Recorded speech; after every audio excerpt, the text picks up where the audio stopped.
Last night, Derek Carr put on a show at the Pro Bowl Skills Challenge. He was slicing and dicing in this quarterback carnival in which you have to hit targets. Now, it is he, Trevor Lawrence, and Tyler Huntley on the AFC side. On the NFC side, it's Kirk Cousins, Geno Smith, and Jared Goff. Jared Goff of the Detroit Motor City Lions and everything like that. So Derek Carr put on an absolute clinic in his own practice facility, his old practice facility. Ryan Clark and the NFL Live crew were obviously the ones commentating and doing the interviews throughout this new, fresh take on what the Pro Bowl and the Pro Bowl games are. In the interview that Derek Carr gave after the clinic that he put on with Ryan Clark really stole some eyes because Derek Carr makes a joke about the situation he is currently very much in. On fire. Have you ever been that hot in Las Vegas? Not that hot. It's probably why I'm going somewhere else. What a line, Derek. What a line. Incredible line. I think we all know what it is. February 14th or 15th, he's owed over $40 million due to the contract that he's in.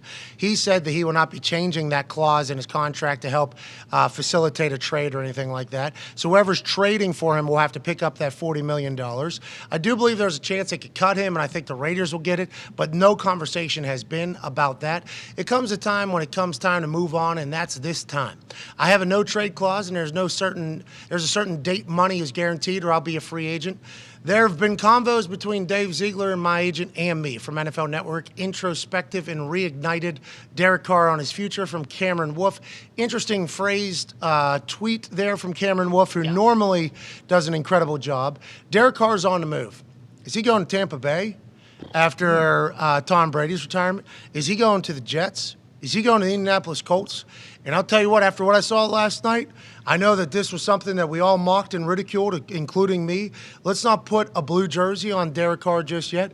Looks like the old boy still got it. Looks like he's got a chip on his shoulder. Look like he's handling all this well. What do you think about Derek Carr and his future, Ty Schmidt? Well, it's crazy how much can change in a week. You know, like Brady retires, and now that, Rap Sheet told us yesterday that if Rodgers or if the Packers want Rodgers back, then it seems like he potentially is going to stay in Green Bay. That was breaking news. I agree, because Rappaport had no idea that was breaking news. Right, and because the narrative has basically been that if the Packers decide to move on, then he's gone. Not, hey, if we want him back, he's 1,000% back. So I think a lot of Packers fans were like, okay, this is awesome. Kind of gives you more ammo to think that, hey, he'll be back in Green Bay next year. But if that happens, I mean, Derek Carr is the guy at the top of the free agent carousel, and all these teams who maybe were looking at Brady or Rodgers and had their sights like zeroed in on them. Now all of a sudden, Derek Carr kind of becomes the belle of the ball, and he's only 32 years old, which he's played for a long time, but it's not it's not a 45-year-old Brady, it's not a 40-year-old Aaron Rodgers. Like if he kind of is rebirthed, like you could see him playing somewhere else and having a back half of his career where he plays 8 more years. And he has Wolverine blood. We saw him pop his hip flexor off of his body on a Thursday night and play the next Sunday. And that is literally the only negative thing we've ever said about Derek Carr. Whenever we basically said, hell of a run being a starter. Absolutely. Because I thought he ripped his groin. This was when Marcus Mariota, this is 2 years ago, I think, on Thursday Night Football. He was scrambling to the right, to his right, and then like obvious pop happens in his hip. He comes up lame, and then he's off the field. Marcus Mariota comes in, drops a dime to Darren Waller, I believe, and then something else, and we just assumed, okay, this Derek Carr Raiders saga, because that's going to be at least 3-4 months to get surgery on that. He came back the next Sunday, has played ever since then. Won games we didn't expect him to win, has gone through a lot, obviously, with a team moving cities, coaches being fired, offensive coordinator situations. He was on an MVP run one of those years, and then in a game that I was playing on on Christmas Eve, gets his entire knee snapped like a chicken wing. There's a chance Derek Carr, especially after what he did last night, and I think not just how he threw, how he's handling it. Not being a little baby back bitch about it, joking about it in the Raiders facility. He showed up, did his thing.